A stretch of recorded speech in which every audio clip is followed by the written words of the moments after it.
રાજ્યમાં સ્થાનિક સ્વરાજની ચૂંટણીને લઈ રાજકીય ગરમાવો તેજ બન્યો છે ત્યારે ભાવનગર મહાનગરપાલિકામાં ભૂતકાળના શાસકો દ્વારા કરવામાં આવેલા વિકાસ કાર્યો, આપેલા વાયદાઓ અને તેમની પૂર્ણાહુતિ અંગે ચર્ચાઓ ઉગ્ર બની રહી છે.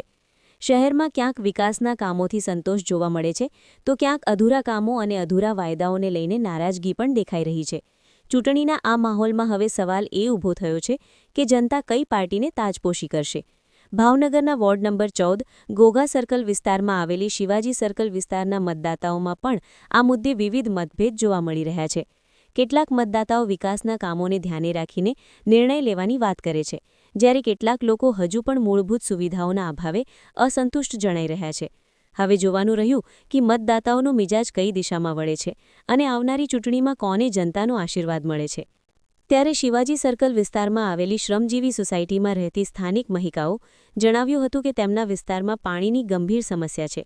સોસાયટીમાં હજુ સુધી બ્લોક એટલે કે પેવર બ્લોક નાખવામાં આવ્યા નથી, જેના કારણે ચોમાસામાં કાદવ થઈ જાય છે.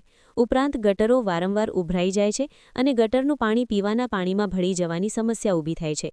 રોડ પર પણ મોટા ખાડા પડી ગયા છે, જેના કારણે લોકોને ભારે મુશ્કેલી વેઠવી પડી રહી છે. ટેમ્પલ બેલવાળા આવતા નથી, સફાઈવાળા સમયસર સફાઈ કરતા નથી. શ્રમજીવી સોસાયટીમાં મતદાતા એટલા ત્રાહિમામ થાય છે કે સમાચાર બુલેટિનની ટીમ જ્યારે લોક સમસ્યા સાંભળવા પહોંચી હતી ત્યારે પુરુષોએ પણ બળાપો નીકળ્યો હતો. સ્થાનિક મુકેશભાઈ ગોહિલે જણાવ્યું હતું કે આ વિસ્તારમાં રોડ સારા જ નથી. લંબો સમયથી માગણી પૂર્ણ કરવામાં આવી નથી. રોડ પણ મોટા મોટા ખાડા છે. પેડલિંગ બ્લોક નાખવામાં આવ્યા નથી. પાણીની સમસ્યાને લઈને મહિલાઓ રજૂઆત કરવા જાય છે, તેમ છતાં યોગ્ય નિવારણ આવ્યું નથી. સ્થાનિક કોર્પોરેટર આ વિસ્તારમાં પણ આવ્યા નથી. જ્યારે આ જ વિસ્તારના વૃદ્ધ મહિલા દ્વારા પાયાની સુવિધા નહીં મળવાથી રોષે ભરાયા હતા અને મતનો બહિષ્કાર કરવાનું કહ્યું હતું. હંસાબેન વાળાએ જણાવ્યું હતું કે ચૂંટણી સમયે નેતાઓ મત માગવા આવે છે, પરંતુ આ વખતે કોઈને મત આપવા નથી.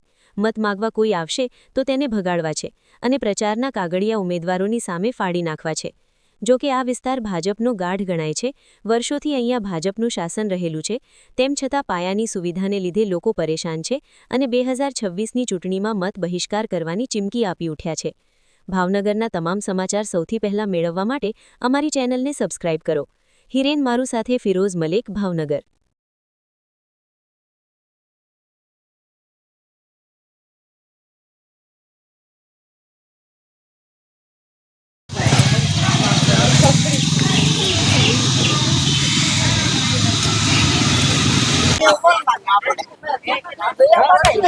હાલો ને